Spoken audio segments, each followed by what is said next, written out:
Hello दोस्तों, कैसे हो आप सभी लोग।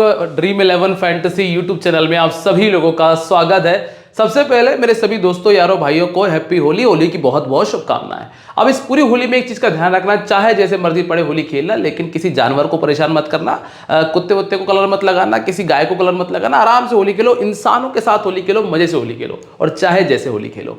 चलिए अब बात करते हैं इस मैच के बारे में। पंजाब किंग्स और आरसीबी के बीच में ये जो मैच होगा ना दोस्तों, यहाँ ग्रैंड लीग जीतने के लिए आपको करना क्या है, अच्छी रैंक लाने के लिए क्या करना है, सब कुछ डिटेल में जानेंगे। कल की वीडियो में जो डिस्कस किया था, मैच में देख ही लिया होगा, वैसा ही कुछ हमने देखा। आज भी कुछ वैसा ही करने वाले हैं। बस इतना सा कर लेना कि वीडियो को ध्यान से देख लेना। टाइम है अगर 15-20 मिनट का, तो अच्छी रैंक ले आओगे। बस इतना कर लोगे तो आपका काम हो जाएगा। चलिए शुरुआत करते हैं। लेकिन अगर आप लोग हमारे साथ आज पहली बार जुड़ रहे हैं तो चैनल को सब्सक्राइब कर लो, बेल आइकन पे प्रेस कर दो, जिससे कि आने वाली वीडियोस की नोटिफिकेशन मिल जाए। और जो फाइनल टीम, जो फाइनल अपडेट है वो टेलीग्राम पे आता है, और टेलीग्राम का लिंक डिस्क्रिप्शन में मौजूद है, या फिर आप कमेंट सेक्शन से भी लिंक उठा सकते हो। और एक और फायदा होगा, वहीं पर आपको पिच रिपोर्ट भी मिल जाएगी। चलिए अब बात कर लेते हैं सबसे पहले वेन्यू के बारे में। मैच होगा एम चिन्नास्वामी स्टेडियम बेंगलुरु में। ये तो हम कल भी देख चुके हैं। अब जरा बात करते हैं कि इस मैदान पे स्विंग और स्पिन की कितनी संभावनाएं हैं। तो यहां पे आप देखेंगे लास्ट ईयर जो मोहम्मद सिराज ने पहला ओवर डाला था रोहित शर्मा जी को, तो जितनी भी गेंदें थी ना दोस्तों, कहीं दाएं बाएं नहीं गई, सब सीधी सीधी गेंदें आई हैं। ना ही तो आप ये देखिएगा दोस्तों, ये यहाँ पे टिप आया, सीधी रही। ये वाली गेंद भी थोड़ा सा हल्का सा स्विंग आया, बाकी दोनों गेंदें तो बिल्कुल ऑलमोस्ट एंगल के साथ ही गई हैं। सिर्फ एक ये गेंद थोड़ा सा बाहर की तरफ गई, और एक ये गेंद तो ज्यादा शॉर्ट थी, ये भी एंगल से बाहर की तरफ गई है। तो यहाँ पे अगर आप स्विंग की बात कर रहे हैं तो कोई खास स्विंग नहीं है। ग्राउंड छोटा है, ये तो मैं आपको पहले ही ऑलरेडी बता चुका हूं अपनी डिटेल्ड वीडियो में। और साथ ही साथ अगर आप स्पिन की बात कर रहे हैं तो कर्ण शर्मा ने जो सूर्य कुमार यादव को गेंदें डाली थी, अगर आप उसमें देखोगे तो कोई खास स्पिन भी आपको नजर नहीं आएगा। सारी की सारी गेंदें एंगल से बाहर ही जा रही हैं। कोई भी गेंद ऐसा नहीं कि कट के अंदर तरफ आई हो या फिर ऑफ स्टंप से बाहर गई हो। तो कुल मिलाकर ना ही तो बहुत बड़ा स्पिन है, ना ही बहुत बड़ा स्विंग है। और अगर हम सेकंड इनिंग की बात करें तो वही स्थिति आपको यहां मिलेगी। जैसन बेरेंड्रॉफ जो कि लेफ्ट आर्म मीडियम गेंदबाज हैं, उनकी भी गेंदें दोस्तों जितनी भी हैं सब एंगल के साथ में बाहर ही आई हैं। जितनी भी गेंदें हैं, जो एंगल बनता है एंगल से एक एंगल के थ्रू बिल्कुल बाहर की तरफ ही गेंदें सारी निकली हैं। और स्पिनर की अगर बात करें तो पीयूष चावला ने गेंद डाली है। बस एक जो गेंद हमने स्पिन होती हुई देखी है, ये जो आप ग्रीन वाली गेंद देख रहे हो, जो कि उन्होंने गुगली का इस्तेमाल किया था विराट कोहली के लिए, वो गेंद जरूर अंदर की तरफ आई थी। बाकी सारी गेंदें नॉर्मल जो जाना चाहिए। एक ये रेड वाली बॉल भी हल्का सा टर्न हुई है, मतलब पीयूष चावला की गेंद थोड़ा सा टर्न हमने देखा था, बाकी और किसी का टर्न देखने नहीं मिला। अब यहां अगर आप स्पिनर्स की बात करोगे तो ना ही चहर उतने क्वालिटी, उतने बड़े स्पिनर हैं कि बहुत टर्न कराते हो, ना ही कर्ण शर्मा टर्न कराते हैं बहुत बड़ा। इसलिए यहां पे ज्यादा दिक्कतें नहीं आएंगी बल्लेबाजों को स्कोर करने में। चूंकि इस मैदान पर आप इजीली 200 से ऊपर का स्कोर देख लेते हो, 180 का स्कोर देख लेते हो, तो बल्लेबाज ही आपके लिए कमाल करते हुए नजर आने वाले हैं। अब यहां पर अगर हम बात करें पिछले साल की, पिछले साल जो स्टार्टिंग के मैचेस हुए थे ना, जैसे यहां पे तिलक वर्मा ने स्कोर किया था, पावर प्ले में 3 विकेट चले गए थे। यहां पे कोई विकेट नहीं गया पावर प्ले के अंदर, यहां पे 1 विकेट हमने देख लिया था, और यहां पर भी 1 विकेट जो है हमने पावर प्ले में देखा। तो ज्यादा से ज्यादा इतना हो सकता है कि आपको 1 विकेट देखने मिल जाए। लेकिन इस वाले ग्राउंड के ऊपर जिस मैदान पर यह मैच होगा ना, यहां पर आप बहुत ऐसा उम्मीद मत करना कि 7-8 विकेट चले जाएंगे, 9 विकेट चले जाएंगे। बहुत कम देखने मिलता है ऐसा, मतलब रेयर सिचुएशन होती है जब आपको ऐसा देखने मिलता है। यहां पे नॉर्मली होता है कि 3 विकेट गए 170 बन गया, 4 विकेट गए 180 बन गया। इतना बड़े बड़े स्कोर आपको 2 या 4 विकेट के अंदर देखने मिल जाते हैं। मतलब जो टॉप 4 है ना, वहां से आपका कैप्टन वाइस कैप्टनसी का आधे से ज्यादा काम हो जाता है। बस आपको 2 या 4 कॉम्बिनेशन ऐसे बनाना, 2 से 4 कॉम्बिनेशन ऐसे बनाना जो अनएक्सपेक्टेड वाले हो। मतलब बाई चांस अगर टॉप ऑर्डर नहीं चला, टॉप ऑर्डर को छोड़ के मिडिल ऑर्डर पे आ गए, ये अनएक्सपेक्टेड कॉम्बिनेशन आपको सिर्फ 2 से 4 बनाने, बाकी जो एक्सपेक्टेड कॉम्बिनेशन है ना, वो टॉप 4 पे आपके खत्म हो जाएंगे कि हाँ टॉप 4 स्कोर कर जाएगा। अब यहां हम देख लेते हैं जो इक्का दुक्का प्लेयर है जो नहीं चल पाएंगे, वो कौन से हो सकते हैं। अभी के लिए आपको जो मैं समरी बता दूं, डिटेल्ड में आपको अपनी डिटेल वीडियो में बता चुका हूं, वहां से देख लोगे ज्यादा बढ़िया रहेगा, क्योंकि दोनों जगह बताऊंगा। जो पहले देख चुके हैं वो लोग बिना मतलब बोर होंगे। तो इतना सा बात है कि यहां आपको इतना देख लेना कि टॉप ऑर्डर के स्कोर करने के चांसेस अच्छे हैं, बहुत बड़ा स्विंग नहीं है। और बाकी पिच रिपोर्ट से क्लियर कर दूंगा मैं, जो फाइनल पिच रिपोर्ट आएगी। स्पिन के लिए भी बहुत कुछ खास है नहीं, बल्लेबाज यहाँ पे धमाल करते हुए आपको नजर आएंगे। एक सेकंड के लिए उठा लूं इसे मैं, बल्लेबाज आपको यहाँ पे धमाल करते हुए नजर आएंगे, इतना आपको देखने मिल जाएगा। ठीक है, ये अभी तक की कहानी है इस ग्राउंड की। अब मैं आपको यहाँ पे क्लियर कर देता हूँ कि कौन कौन से ऐसे खिलाड़ी हैं जो कैप्टन वाइस कैप्टन बन सकते हैं, जो मैक्सिमम टाइम आपको देखने मिलते हैं captain vice captain, batting order क्या रहेगा और क्या चेंजेस हो सकते हैं। चलिए, तो यहाँ पे du Plessis, Kohli, Patidar, Maxwell, Cameron और दिनेश कार्तिक सेम मिलेगा, कोई बदलाव नहीं होगा। अब पिछले मैच में क्या हुआ था कि अनुज रावत ने स्कोर कर दिया था, और अनुज रावत को जिन्हें स्कोर किया तो इस मैच में इनका जो सिलेक्शन परसेंटेज है वो काफी ऊपर चला गया है। पर पिछले मैच का ग्राउंड और इस मैच के ग्राउंड में जमीन आसमान का फर्क है। चिपॉक में एक तरफ जहां पे 130 140 बड़ी मुश्किल से बनते हैं, वहां इस वाले ग्राउंड के ऊपर 180 190 उतनी ही आसानी से बनते हैं। इस चीज का ध्यान रखिएगा। अब यहां पे नॉर्मली आपको ये टॉप ऑर्डर के जो खिलाड़ी हैं, रजत पाटीदार को आप जीएल में डिफरेंशियल मतलब ऐसा पंटर के तौर पर ट्राई कर सकते हो, क्योंकि ये बीच में एक देसी खिलाड़ी बस यही बस रहा है। लोग क्या करते हैं, ये दोनों रख लिए, ये दोनों रख लिए, इनको छोड़ देते हैं। अब कि ये खिलाड़ी के पास में इतना मौका है स्कोर करने का जितना किसी के पास नहीं है, तो इसलिए इस पे नजर बना के रखना।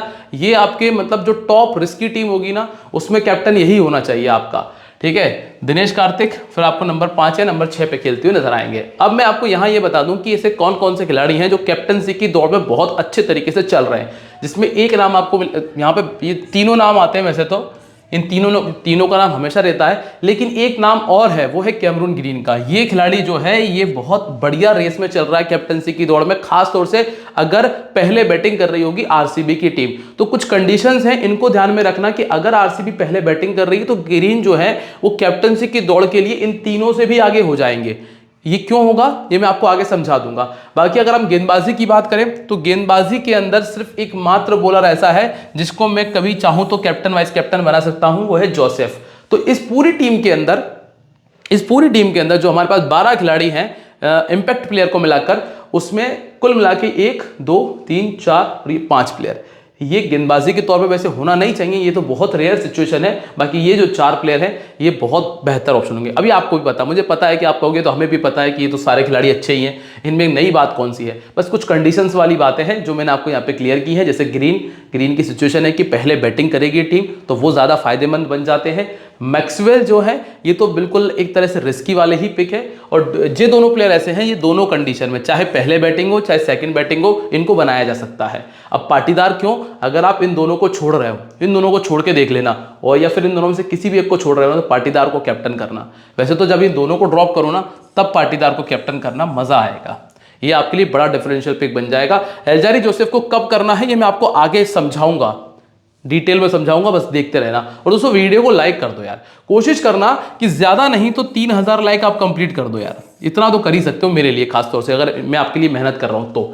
अब यहां से शिखर धवन, बैरिस्टो, प्रभसिमरन सिंह, करण, जितेश शर्मा, लिविंगस्टन, ये टॉप 6 हैं जो आपको ऊपर बैटिंग करते हुए नजर आएंगे। फिर शशांक, हर्षल पटेल, हरप्रीत, राहुल, कगिसो रबाडा और अर्शदीप आपको मिलते हैं। इस टीम के अंदर कैप्टन की दौड़ में कौन कौन आगे है, सबसे पहला नाम आपको मिलता है बैरिस्टो का, बैरिस्टो कैप्टनसी के लिए आगे हैं। फिर आपको नाम मिलता है सैम करन का। सैम करन के बाद आपको एक भी प्लेयर ऐसा नहीं निकल कर आएगा जो कैप्टनसी की दौड़ के लिए आगे आ सके।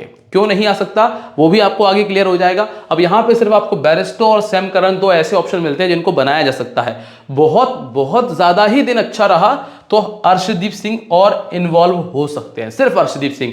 क्यों इन्वॉल्व हो सकते हैं वो भी क्लियर कर दूंगा, सारी चीजें क्लियर होती जाएंगी आगे, आप देखते जाना। अब यहां पे जो प्रभसिमरन सिंह हैं ये विकेट फेंकने के लिए आते हैं। शिखर धवन ऐसा है कि ये इनकी कोशिश ही होती है कि मैं ज्यादा से ज्यादा रन करने जाऊं, और लास्ट मैच में भी आपने देखा इजीली रन आ रहे थे लेकिन फिर भी आगे भग भग के रन बनाने की कोशिश कर रहे थे, तो वही इनके साथ दिक्कत हुई और आखिर में जाके बोल्ड हो गए थे। लेकिन बैरिस्टो ऐसे प्लेयर हैं जो खड़े खड़े हिट कर सकते हैं। जितने भी ऐसे प्लेयर जिनको ज्यादा स्ट्रगल नहीं करना पड़ता है रन बनाने के लिए, दोस्तों वो खिलाड़ी आपके कैप्टन वाइस कैप्टनसी की दौड़ में हमेशा आगे रहेगा। बैरिस्टो को जरूरत नहीं कि आगे पीछे भागे, वो खड़े खड़े बाहर फेंक सकते हैं बॉल को। सैम करन को दिक्कत नहीं है कि वो दाएं बाएं भागे, वो भी आराम से खड़े खड़े गेंद को बाहर फेंक लेते हैं। हालांकि ये काम लिविंगस्टन भी कर लेते हैं, लेकिन अगर लिविंगस्टन बैटिंग कर रहे होते यहाँ पे या फिर यहाँ पे तो फिर मैं लिविंगस्टन की तरफ जाता जरूर। लेकिन जिस नंबर पर बैटिंग कर रहे हैं अगर इसी नंबर पर बैटिंग करेंगे तो फिर लिविंगस्टन बहुत रेयर सिचुएशन होगी जब कैप्टन वाइस कैप्टन की दौड़ में शामिल हो पाएंगे। ठीक है, अब यहां से चलते हैं सीधे हम दोनों टीम्स के रिकॉर्ड्स पे। इस मैदान पे किन किन खिलाड़ियों ने बेहतर किया है पहले जरा वो देख लेते हैं। तो आपको मिलेगा कि कोहली तो 400 बना चुके हैं, 22-50 कर चुके हैं, जो डुप्लेसी है वो 5-50 कर चुके हैं, मैक्सवेल जो है वो 3-50 कर चुके हैं। तो ओवरऑल देखा जाए तो जो 3 खिलाड़ी के नाम हमने देखे थे वो तीनों बेहतर पिक है, कायदे से बेहतर पिक है। अब मैक्सवेल ने इस मैदान पे 2 विकेट निकाले हुए हैं। जो सिराज है इन्होंने 18 पारी में 19 विकेट निकाला है और कर्ण शर्मा के पास में 11 विकेट है। हालांकि इतने विकेट इनके पास होने नहीं चाहिए थे, लेकिन क्यों है ये भी हमें देखना होगा।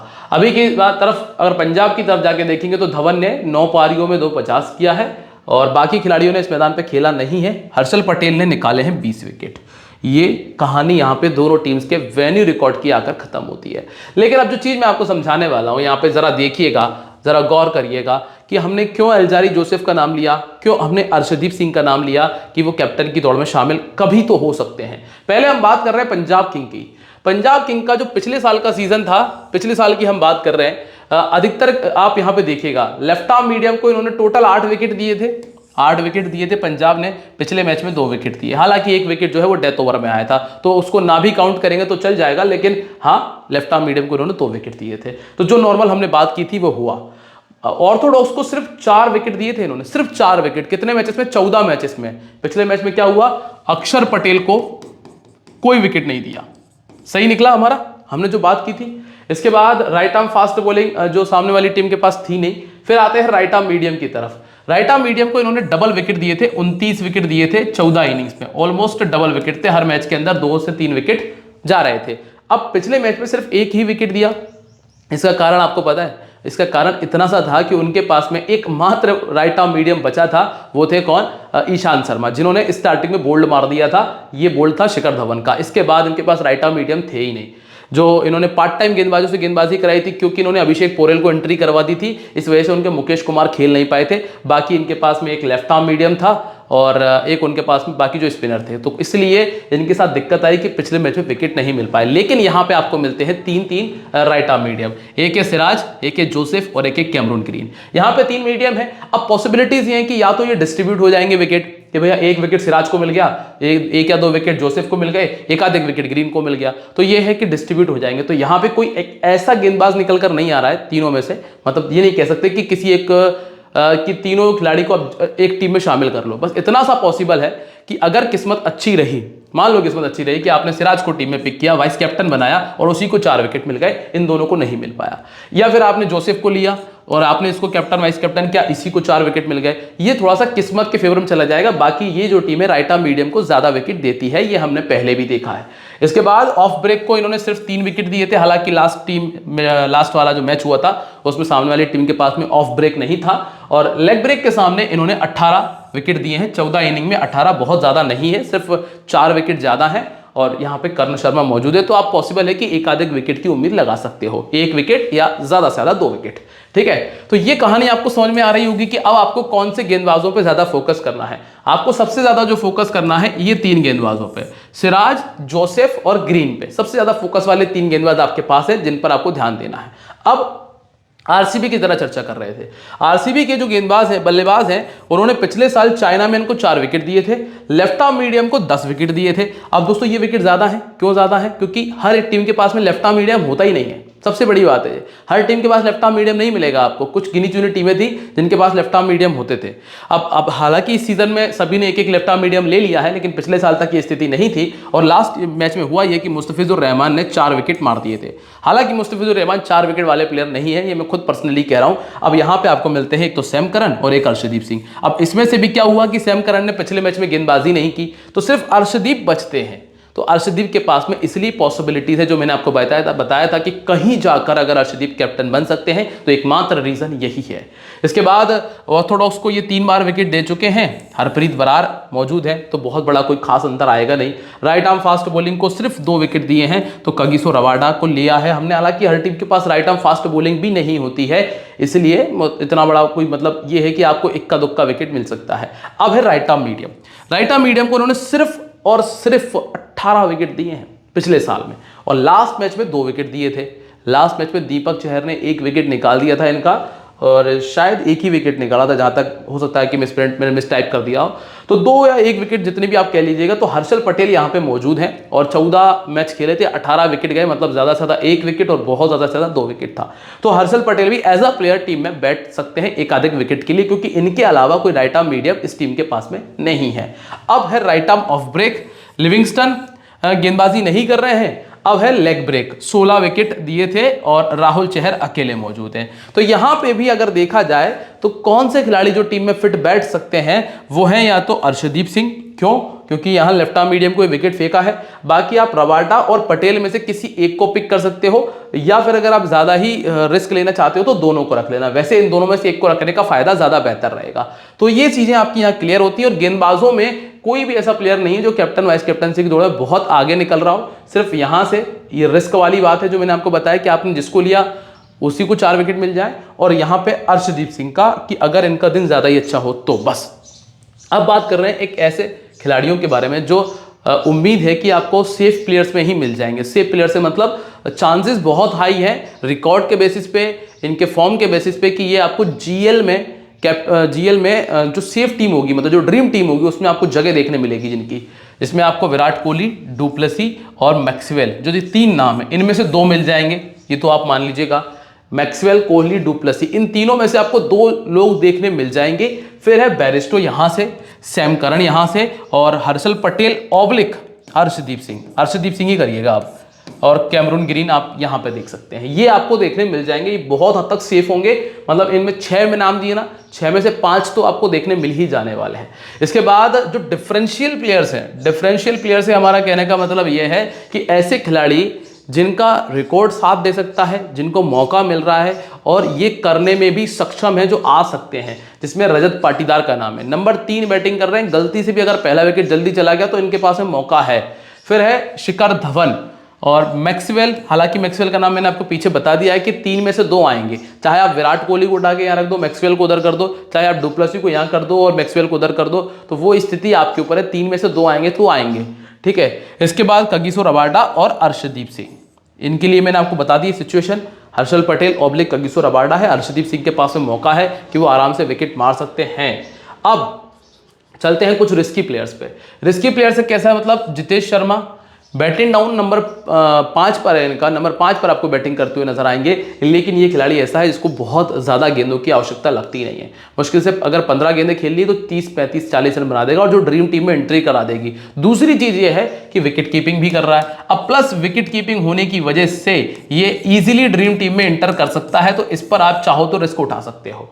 फिर है लिविंगस्टन क्यों है? क्योंकि दोस्तों बैटिंग डाउन तो हालांकि इनका बहुत नीचे है। अब जो आप टॉप ऑर्डर की तरफ देखने निकलोगे ना, तो धवन को छोड़ दो तो प्रभ सिमरन सिंह का भरोसा नहीं कब विकेट दे दें, सैम करन का कोई भरोसा नहीं कब विकेट दे दें, जितेश शर्मा भी सिर्फ बल्ला चलाने आते हैं। फिर आते हैं लिविंगस्टन। अगर इतनी नीचे तक बैटिंग आ जाती है तो फिर लिविंगस्टन आपके ड्रीम टीम में एंटर कर जाएंगे। और वही स्थिति जो मैंने जितेश शर्मा के लिए बताई है कि इनको बहुत ज्यादा गेंदों की आवश्यकता नहीं है, 10 या 15 गेंदें मिल जाए तो ये इजीली ड्रीम टीम में एंटर होने लायक काम कर सकते हैं। और इसके अलावा Alzarri Joseph oblique Siraj oblique जो मैंने आपको बताया था कैमरून ग्रीन, इनमें से किसी एक को अच्छा विकेट मिल सकता है। तो पर मैं जोसेफ की तरफ ज्यादा हूं क्योंकि ये गेंदबाज थोड़े से बेहतर है, ठीक है। अब इसके बाद हम टीम कॉम्बिनेशंस की बात कर लेते हैं। इस वाले सेक्शन में मैंने उसका नाम नहीं लिया है इसका सिलेक्शन ज्यादा है लेकिन वो फेल हो सकता है। जैसे हमने कल क्विंटन डिकॉक के बारे में कहा था कि हाँ क्विंटन डिकॉक का सिलेक्शन ज्यादा है लेकिन वो फेल हो सकता है। यहां किसी का नाम क्यों नहीं है, इसके पीछे का रीजन इतना सा है कि ग्राउंड जरा सा है, पिच बैटिंग के लिए भरपूर मदद कर रही है, ठीक है। और बाकी जो गेंदबाज बचे हुए हैं, जो गेंदबाज का सिलेक्शन है वो ऑलरेडी बहुत कम है, तो वहां दिक्कत है ही नहीं। सिर्फ बल्लेबाजों के सिलेक्शन ज्यादा है और वहीं आप सारे बल्लेबाज स्कोर कर सकते हैं क्योंकि पिच बहुत हेल्प करेगी। तो यहाँ पे कंडीशंस ऐसी नहीं है कि हम किसी का नाम ले सकें, इसलिए हमने उस वाले सेक्शन को इस वीडियो के अंदर नहीं ऐड किया है। अब यहाँ पे टीम कॉम्बिनेशन देखिएगा। बैरिस्टो मेरे कप्तान है जितेश शर्मा के साथ में। मैं 1 सेकंड के लिए मान के चल रहा हूं कि अगर शिखर धवन जल्दी आउट होते हैं तो सैम करन की बैटिंग आएगी, जितेश शर्मा की बैटिंग आएगी, बैरिस्टो मेरे कप्तान रहेंगे, हर्षल पटेल बॉलिंग करेंगे, लिविंगस्टन की भी बैटिंग आ सकती है फिर, और एल्जारी जोसेफ बॉलिंग करेंगे अर्शदीप सिंह के साथ में, मैक्सवेल और ग्रीन मेरे वाइस कैप्टन हैं। ग्रीन और यहाँ पे मैंने विराट कोहली को भी ड्रॉप किया है। विराट कोहली को ड्रॉप करने का रीजन वो सिर्फ इतना सा है कि एक विकेट अगर कहीं पावर प्ले में आता है तो इस वजह से मैंने यहाँ पे अर्शदीप सिंह को एंट्री दी भी है। फिर यहाँ से अगर हम दूसरी टीम की बात करें तो यहाँ पे एक बार फिर से बेरेस्टो और जितेश शर्मा हैं, शिखर धवन की भी एंट्री की गई है। अब प्रभ सिमरन सिंह को बाहर किया गया है, विराट कोहली कप्तान है, विराट और डुप्लेसी हैं। यहाँ पे जो चारों मेन प्लेयर हैं, वैसे तो चारों एक साथ ड्रीम टीम में आ जाए, संभावनाएं बहुत बहुत ना के बराबर है, लेकिन एक बार के लिए चलो रिस्क ले भी ली जाए, मन को समझाने के लिए कि चलो चारों अच्छे खिलाड़ी हैं, चारों को रख लें, तो वो ये मैंने काम किया है। ग्रीन यहाँ पे है, मैक्सवेल है, सिराज को रखा है, जोसेफ को मैंने वाइस कैप्टन किया है। ये मैंने एक और चीज मेरे दिमाग में थी जब ये टीम कॉम्बिनेशन में तैयार कर रहा था कि अगर आरसीबी पहले बैटिंग कर रही है, शुरुआत बहुत अच्छी हुई है, मान लीजिए कि विराट कोहली और डुप्लेसी ने अच्छी शुरुआत की, डुप्लेसी आउट हो गए 7वें ओवर में, 8वें ओवर में, फिर क्या हुआ, जब इतनी अच्छी शुरुआत मिली है तो स्वाभाविक सी बात है कि मैक्सवेल को प्रमोशन मिल जाएगा। 8वें 9वें ओवर में जब मैक्सवेल बैटिंग करने आए, उन्होंने 12-13 ओवर तक बैटिंग की, फिर अच्छी शुरुआत है तो फिर ग्रीन को भी प्रमोशन मिलना चाहिए, तो ग्रीन भी ऊपर आएंगे। तो इस वजह से मैंने इस तरह के कॉम्बिनेशन को रखा है कि चारों जो मेन प्लेयर हैं उनको ऊपर रखा है। फिर यहां से अर्शदीप सिंह जो कि डेथ ओवर में गेंदबाजी करते हैं, डेथ ओवर में विकेट मिल सकता है इसलिए इनको रखा है। हरप्रीत बराड़ जो कि मिडिल ओवर्स में गेंदबाजी करते हैं, बाई चांस अगर मिडिल ओवर्स में विकेट आता है तो फिर स्पिनर्स को विकेट मिलने का चांस हाई हो जाएगा, इसलिए बराड़ को टीम में पिक किया। और बाकी इस तरफ से अगर देखेंगे तो सिराज को रखा है पावर प्ले की गेंदबाजी और मिडिल ओवर्स की गेंदबाजी के लिए। एल्जारी जोसेफ मेरे वाइस कैप्टन है, अगर ये कहीं अच्छी गेंदबाजी करते हुए विकेट मार दे तो दोस्तों ये कुछ सोचकर ये वाला कॉम्बिनेशन तैयार किया था। बाकी अगर आपको लगता है कि कुछ थोड़ा सा ऊपर नीचे हुआ है तो बदल सकते हो। फिर इसके बाद ये जो कॉम्बिनेशन है जिसमें बेरेस्टो टीम में है, विराट कोहली है, पाटीदार है, एक बार फब डुप्लेसी को छोड़ने का रिस्क लिया है, और बाकी ये तीनों है। अगर डुप्लेसी आउट होते हैं और पाटीदार को रखा है, पाटीदार कुछ 20-25-30 रन बनाने के बाद में इनका विकेट जाएगा तो मैक्सवेल आएंगे, और फिर इन दोनों की एक अच्छी पारी की मैं उम्मीद करके चल रहा हूं। फिर यहां से Livingstone, Sam Curran, Arshdeep Singh, Rabada हैं और सिराज को टीम में पिक किया हुआ है। फिर इसके बाद जो आखिरी कॉम्बिनेशन है जिसमें बेरेस्टो है, vice captain du Plessis, Virat Kohli है, एक बार फिर से ये चारों प्लेयर हैं, सैम करन के साथ में लिविंगस्टन, यश दयाल, सिराज, अर्शदीप सिंह और रबाडा को टीम में रखा है। अगर आपको कोई चेंज लगता है तो आप बिल्कुल बाकायदा कर सकते हो और मुझे भी बता सकते हो कि आप ये करके देखिए, हो सकता है कि पॉसिबल हो कि और अच्छा हो जाए, क्योंकि इन्फॉर्मेशन आपको दे रहे हैं। आप भी काफ़ी टाइम से फैंटेसी खेल रहे हैं, कई बार गलतियां हो जाती हैं, लेकिन आप अगर सब मिलके काम करेंगे तो बहुत अच्छा होगा, इतना ध्यान रखिएगा। This game may be habit forming और financially risky, so please play responsibly. मिलते रहेंगे आप लोगों से अगली वीडियो में, तब तक के लिए बाय दोस्तों, जय हिंद, जय महाकाल, हैप्पी होली।